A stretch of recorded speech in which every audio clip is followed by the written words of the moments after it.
English में doubt दोस्तों तो ज्वाइन कीजिए मुझे। मेरा नाम है यश। मैं रिपेयर करूंगा आपके इंग्लिश के डाउट्स हिंदी में। तो मेरे चैनल को लाइक कीजिए, सब्सक्राइब कीजिए और शेयर कीजिए। तो स्वागत है आपका मेरे यूट्यूब चैनल इंग्लिश वर्कशॉप में।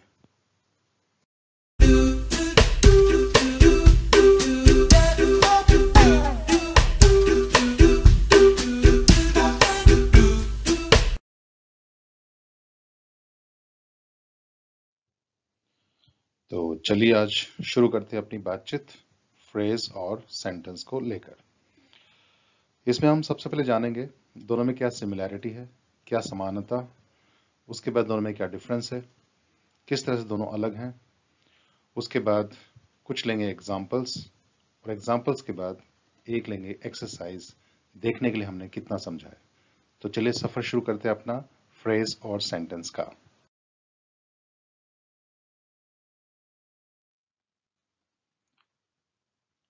तो इसको समझने के लिए हम कुछ बेसिक बातों पर चलते हैं। अगर मैं आपसे पूछूं सबसे पहले आपने इंग्लिश में क्या सीखा था, तो जाहिर बात है जवाब होगा हमारा, हमने सीखा था A for apple, B for boy, यानी ए टू जेड तक हमने ये पूरा कलेक्शन सीखा था जिसे हम कहते हैं अल्फाबेट। तो अल्फाबेट क्या है? ए से जेड तक पूरा कलेक्शन, और इनको हम इंडिविजुअल लें, इनको अलग से लें, इन कैरेक्टर्स को, तो इन्हें हम लेटर्स कहते हैं। तो लेटर्स का ए टू जेड तक जोड़ जो होता है वो अल्फाबेट होता है, वर्णों की माला, वर्णमाला कहते हैं हिंदी में। और इनको अलग अलग लें तो लेटर्स कहते हैं। उसके बाद हमने इन लेटर्स को जोड़ना सीखा, जैसे DOG, और लेटर्स को जोड़ने से ये बनता है हमारा वर्ड। और ये मीनिंगफुल होना चाहिए लेटर्स, इनका जोड़, तो इनसे बनता है वर्ड। उसके बाद हमने क्या सीखा? इन शब्दों को, इन वर्ड्स को जोड़ना सीखा। तो वर्ड्स को जोड़ने से, जैसे हमने जोड़ा है इन द हॉल, तो इसमें अगर मैं आपसे पूछूं ये जो ग्रुप ऑफ वर्ड्स है इन द हॉल, ये मीनिंगफुल है या मीनिंगलेस है? तो बहुत से लोग कहेंगे मीनिंगफुल है, बहुत से लोग कहेंगे मीनिंगलेस है। तो जो मीनिंगलेस कह रहे हैं उनके लिए सवाल, अगर इसे हम द इन हॉल कहें और इन द हॉल और द इन हॉल, इनमें से आपको कहा जाए एक को चुनना है, तो आप किसे चुनेंगे? तो आप चुनेंगे इन द हॉल को, क्योंकि द इन हॉल का मतलब नहीं है। तो इन द हॉल, तो ये भी ग्रुप ऑफ वर्ड्स है और मीनिंगफुल है। ऐसे एक और देखते हैं, रितु प्लेज, ये सही है, या प्लेज रितु, ये सही है। तो रितु प्लेज ठीक है, तो ये भी मीनिंगफुल ग्रुप ऑफ वर्ड्स है। तो इन द हॉल भी ग्रुप ऑफ वर्ड्स है जो मीनिंगफुल है, रितु प्लेज भी ग्रुप ऑफ वर्ड्स है जो मीनिंगफुल है। तो इसके आगे बढ़ते हैं। देखिए, तो हमने लिया था इन द हॉल और रितु प्लेज। अब दोनों में क्या डिफरेंस हो सकता है, जरा इनका ऑपरेशन करते हैं। तो पहले हम बात करते हैं रितु प्लेज। ये जो ग्रुप ऑफ वर्ड्स है, इसमें कुछ ऐसी बात है जिसके बारे में बात कर रहे हैं। तो हम बात कर रहे हैं रितु के बारे में। तो जिसके बारे में बात करते हैं उसे हम कहते हैं सब्जेक्ट। तो ये सब्जेक्ट की बड़ी सिंपल डेफिनेशन, जिसके बारे में बात हो रही है उसे हम कहते हैं सब्जेक्ट। और प्ले ऐसा शब्द है जो इसका एक्शन बता रहा है। तो जो शब्द सब्जेक्ट का एक्शन बताए उसे हम वर्ब कहते हैं। लेकिन ऊपर वाले ग्रुप ऑफ वर्ड्स में, इन द हॉल में, ना कोई सब्जेक्ट है ना कोई वर्ब है, पर मीनिंगफुल जरूर है। तो ऐसा कोई शब्दों का समूह जिसका मीनिंग हो लेकिन सब्जेक्ट वर्ब ना हो, उसे हम कहेंगे आज के बाद फ्रेज। और ऐसे शब्दों का समूह जिसका मीनिंग हो और सब्जेक्ट वर्ब भी हो, उसे हम कहेंगे सेंटेंस। तो सेंटेंस में एक बात समझने की है, कोई भी सेंटेंस दुनिया में आज तक बिना सब्जेक्ट, बिना वर्ब के ना बना है ना बन सकता। तो एक ग्रुप ऑफ वर्ड्स को सेंटेंस कहलाने के लिए कम से कम दो चीजें चाहिए, सब्जेक्ट और वर्ब। सब्जेक्ट वर्ब नहीं है तो सेंटेंस नहीं है, अदरवाइज वो फ्रेज होगा। अब रितु प्लेज, इसमें हम फुल स्टॉप लगा सकते हैं, बिल्कुल लगा सकते हैं। लेकिन इन द हॉल, इसमें हम फुल स्टॉप नहीं लगा सकते। और Ritu plays in the hall, इसमें रितु आपका सब्जेक्ट बनेगा, प्लेज आपका वर्ब बनेगा, इन द हॉल आपका इस तरह से फ्रेज रहेगा। और इन द हॉल ये इस पूरे सेंटेंस का एक हिस्सा बनेगा, पार्ट बनेगा, इसका अंश बनेगा, इसलिए इसे वाक्यांश कहते हैं हिंदी में। ये पार्ट ऑफ सेंटेंस होता है। और Ritu plays in the hall ये पूरा एक सेंटेंस कहलाएगा। तो चलिए आगे बढ़ते हैं।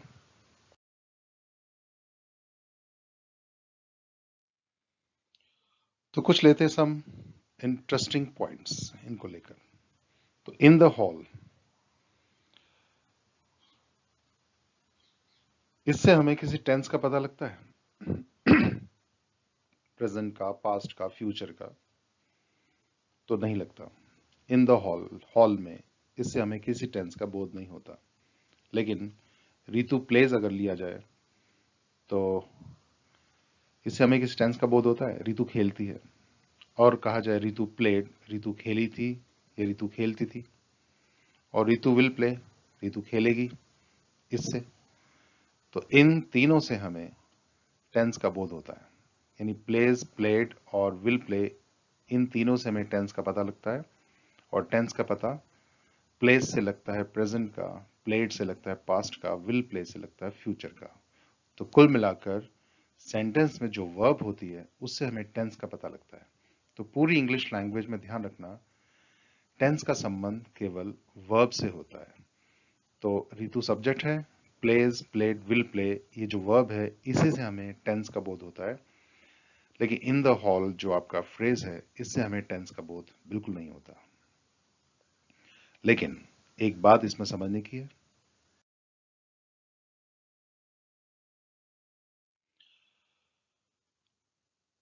लास्ट नाइट अगर लिया जाए तो ये भी ग्रुप ऑफ वर्ड्स और मीनिंगफुल है। और मैं अगर पूछूं तो इससे किसी टेंस का पता लगता है? लास्ट नाइट तो लगता है जैसे पास्ट की बात हो रही है। तो नहीं, पास्ट का एक्चुअली टाइम बताया जा रहा है इसमें, टेंस नहीं। इसे टाइम का पता लगता है। वो कैसे, देखिए, जैसे रितु प्लेड लास्ट नाइट कहा जाए तो इसमें जो प्लेड है ये टेंस का पता बताता है। लेकिन लास्ट नाइट, इससे हमें सिर्फ टाइम का बोध होता है। तो लास्ट नाइट आपका फ्रेज है, इससे टाइम का पता लगता है। लेकिन प्लेड जो है इससे हमें टेंस का पता लगता है। और Ritu played in the hall last night कहा जाए तो इन द हॉल, लास्ट नाइट, ये दोनों के दोनों फ्रेजेस हैं। तो एक सेंटेंस में एक से ज्यादा फ्रेजेस भी आ सकते हैं। और ये देखिए, Ritu played with smartness in the hall last night, इसमें तीन तीन फ्रेजेस हैं। तो एक सेंटेंस में एक से ज्यादा फ्रेजेस हो सकते हैं, दो भी या तीन भी या चार भी। तो with smartness phrase 1, in the hall phrase 2, last night phrase 3।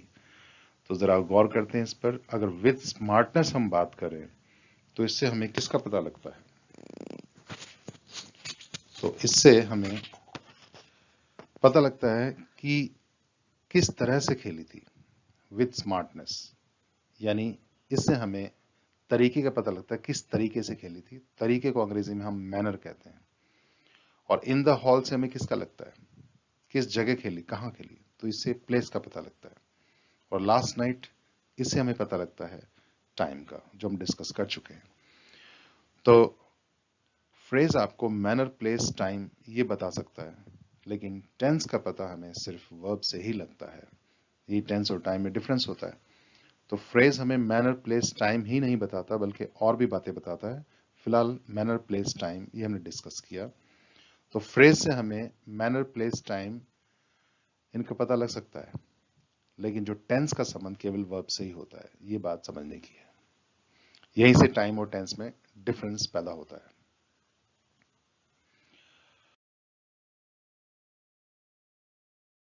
आगे देखिए, तो फ्रेज और सेंटेंस में सबसे पहले सिमिलैरिटी क्या है?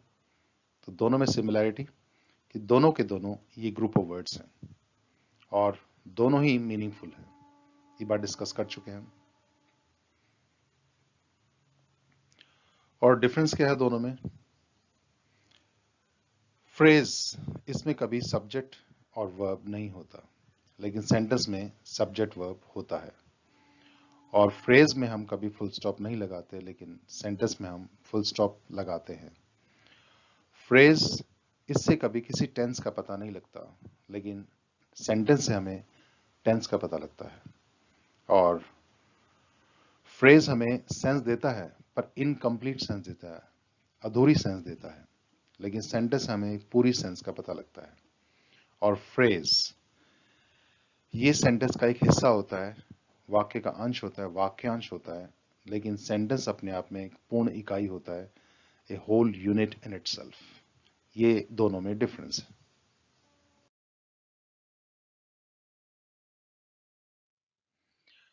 अब कुछ एग्जांपल्स लेते हैं।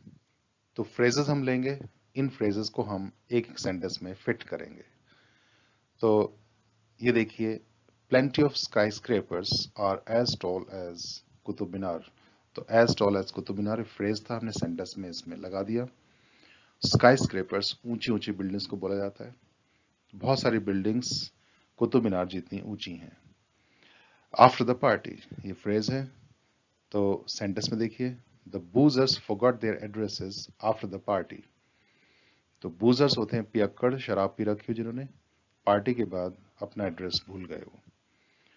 Crossing the road, road cross करते हुए, ये इसकी हिंदी बनेगी। तो I saw a few monkeys crossing the road.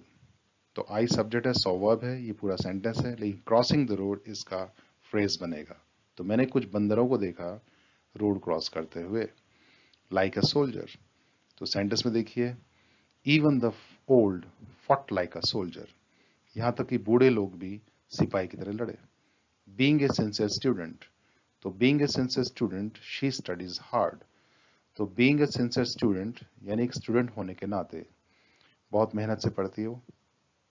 Hearing the noise, तो हियरिंग द नॉइज ये आपका एक पूरा फ्रेज है। शोर सुनते ही, ये इसकी हिंदी बनेगी।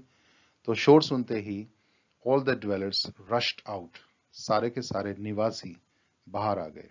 ऑल द ड्वेलर्स वहां के निवासी, रहने वालों को बोलते हैं, किसी जगह को। तो hearing the noise all the dwellers rushed out, सभी दौड़ कर आए शोर सुनते ही। अगला देखते हैं, आउट ऑफ द क्वेश्चन, सवाल ही नहीं उठता। तो सेंटेंस में देखिए, your promotion this year is out of the question. तो आपका प्रमोशन इस साल असंभव है, प्रश्न से बाहर यानी असंभव है। On the whole, on the whole होता है कुल मिलाकर, on the whole he is cruel. तो कुल मिलाकर वह एक क्रूर व्यक्ति है। और एवरी संडे कॉमनली इस्तेमाल करते हैं।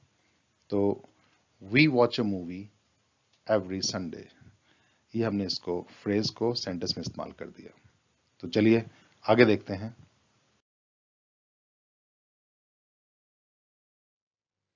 तो चलिए यहाँ एक लेते हैं एक्सरसाइज। तो इसमें ये आपके सामने कुछ एक ग्रुप ऑफ वर्ड्स हैं, कुछ फ्रेजेस हैं, कुछ सेंटेंस हैं। तो आपको बताना है क्या है। तो यहाँ पॉज कर आप पता लगा सकते हैं, बाकी मैं आगे डिस्कस करता हूँ। सबसे पहले एज वाइट एज मिल्क, ये आपका फ्रेज है। सेंटेंस में Lallu's teeth look as white as milk, तो लल्लू के दांत दूध जितने सफेद दिखते हैं। थैंक यू, बहुत बार बोला आपने, बहुत बार सुना है, कभी सोचा है क्या है। तो थैंक यू फुल स्टॉप के साथ एक पूरा सेंटेंस होता है। असल में आई थैंक यू होता है, लेकिन आई हम ना लिखते हैं ना बोलते हैं, थैंक यू पर छोड़ देते हैं। ये फुल स्टॉप के साथ एक सेंटेंस होता है, मैं आपका धन्यवाद करता हूं। How to drive a car, ये फ्रेज है आपका। Babita knows how to drive a car, तो बबीता सब्जेक्ट है, नोज वर्ब है। How to drive a car ये फ्रेज रहेगा। थैंकिंग यू, तो पहले हमने डिस्कस किया थैंक यू, अब थैंकिंग यू। तो थैंकिंग यू फ्रेज होता है, I take leave of you all. तो थैंक यू का मतलब होता है आपका धन्यवाद करता हूं, और थैंकिंग यू आपका धन्यवाद करते हुए। आपने एप्लीकेशंस या लेटर्स आपने देखे होंगे, लिखे होंगे, तो लास्ट में हम थैंक यू भी लिखते हैं, थैंकिंग यू भी लिखते हैं। थैंक यू के बाद फुल स्टॉप आता है, लेकिन थैंकिंग यू के बाद कॉमा आता है। तो थैंकिंग यू का मतलब आपका धन्यवाद करते हुए। रिगार्डिंग डेली वेजेस, ये आपका फ्रेज है। तो they had a meeting regarding daily wages, तो डेली वेजेस को लेकर उनकी मीटिंग थी। तो वेजेस होता है रोज की जो पगार मिलती है, उसे हम कहते हैं। द लैंडलॉर्ड थंडर्ड, तो मकान मालिक गरजा। ये पूरा एक सेंटेंस है फुल स्टॉप के साथ। विस्परिंग इज प्रोहिबिटेड, तो फुसफुसाना यहाँ पर वर्जित है, तो विस्परिंग सब्जेक्ट है, इज वर्ब है, ये पूरा एक सेंटेंस है। Driving at night seems risky, ये पूरा एक सेंटेंस है, सीम्स वर्ब है इसमें, ड्राइविंग इसमें सब्जेक्ट है। मेकिंग फन ऑफ लूजर्स, ये आपका फ्रेज बनेगा। Making fun of losers is not a sensible act, is इसमें वर्ब है। मेकिंग फन ऑफ लूजर्स यानी लूजर्स का मजाक उड़ाना अच्छी बात नहीं है, लूजर्स यानी विफल लोगों का मजाक उड़ाना। माई पीसी शट डाउन, ये पूरा सेंटेंस है फुल स्टॉप के साथ, तो इसमें पीसी सब्जेक्ट है, शट इसमें वर्ब है। डाउन योर गन क्या हो सकता है, तो डाउन योर गन एक पूरा सेंटेंस है फुल स्टॉप के साथ, ये इंपेरेटिव सेंटेंस है, इसमें डाउन वर्ब है। इंपेरेटिव सेंटेंस हमेशा वर्ब से स्टार्ट होता है, इसमें सब्जेक्ट यू होता है जो बोला नहीं जाता। जैसे सिट डाउन कहें तो सिट वर्ब है, सामने वाले को हम ऑर्डर या कमांड देते हैं, तो डाउन योर गन में सामने वाले को धमकी दे रहा है अपनी गन नीचे कर लो, तो डाउन यहां पर वर्ब है, subject you, down your gun एक पूरा सेंटेंस है फुल स्टॉप के साथ। द हॉर्स गैलप्ड, तो यहां गैलप्ड होता है टिक टिक की आवाज करते हुए जब घोड़ा चलता है उसे हम कहते हैं द हॉर्स गैलप्ड, तो ये पूरा सेंटेंस है फुल स्टॉप के साथ। Hoping to see you soon, ये आपका फ्रेज है, hoping to see you soon, comma लगाया है, आई से गुड बाय, आई सब्जेक्ट है, से वर्ब है इसमें, hoping to see you soon ऐसे ही रहेगा, तो आपसे जल्दी मिलने की आशा करते हुए, ये इसका मतलब बनेगा। तो आपसे जल्दी मिलने की आशा करते हुए मैं आपसे गुड बाय कहता हूं। तो ये देखें, हमने कुछ फ्रेजेस थे, कुछ सेंटेंस थे, इसी तरह हम जितना प्रैक्टिस करेंगे उतना पता लगता है। बाकी कुल मिलाकर सेंटेंस की पहचान उसमें सब्जेक्ट वर्ब होना चाहिए, और सब्जेक्ट वर्ब की पहचान बहुत बड़ी बात है, ये हमें होना चाहिए। फ्रेज में हमें सेंटेंस जो सब्जेक्ट या वर्ब नहीं मिलता। तो हमने ये डिस्कस किया फ्रेज और सेंटेंस में डिफरेंस, कुछ सिमिलैरिटी भी। और फ्रेज और भी तरह के होते हैं, noun phrase, adjective phrase, adverb phrase, ये होते हैं, ये कभी फिर डिस्कस करेंगे, लेकिन फिलहाल आज तक ले इतना। तो आपने ध्यान सुना उसके लिए धन्यवाद।